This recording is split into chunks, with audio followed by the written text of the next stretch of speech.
ତ ସାଙ୍ଗମାନେ 4 ଦିନ ହେଲାଣି ପ୍ରବଳ ବର୍ଷା ହେଉଥିଲା। ଆଜି ଦେଖନ୍ତୁ କେତେ ଜୋର ସେ ଖରା ଦେଇଛି। ତ ଆଜି ଯେହେତୁ ଖରା ଦେଇଛି 4 ଦିନ ପରେ, ତ ଦେଖନ୍ତୁ ଆମର ଏଠି କେତେ ସାରା ଜିନିଷ ଶୁଖା ହେଇଛି। ତ ଏଇଟା ହେଉଛି ପାନ ମଧୁରୀ ଏଠି ଶୁଖା ହେଇଛି। ଏଇଟା ହେଉଛି ଧନିଆ ମା ଧୋଇକି ଏଠି ଶୁଖେଇଛନ୍ତି। ଆଉ ଏଇଟା ହେଉଛି ବଡ଼ି। ଏପଟେ ଦେଖନ୍ତୁ, ଏପଟେ ବି ଆମର ବଡ଼ି ଶୁଖା ହେଇଛି। ଏଇଟା ହେଉଛି ଆମର ଗୋଟେ ଆମ୍ବ ସଡ଼ା ହେଇଛି, ଆମ୍ବ ସଡ଼ା। ଆଉ ଏଠି ବି ଗୋଟେ ଆମ୍ବ ସଡ଼ା ଅଧେ ଖାଇସାରିଲେଣି।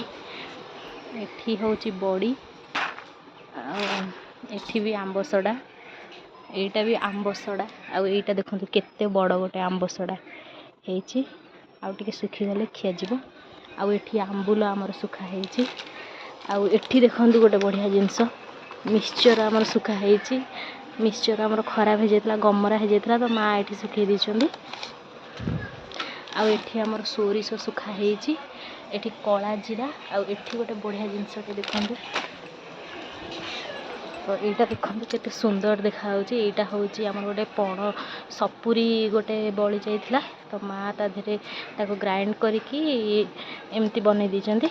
ଏଇଟା ବି ଗୋଟେ ବନା ହେଇଛି। ତ ଦେଖନ୍ତୁ କେତେ ସାରା ଜିନିଷ ଆମର ଶୁଖା ହେଇଛି।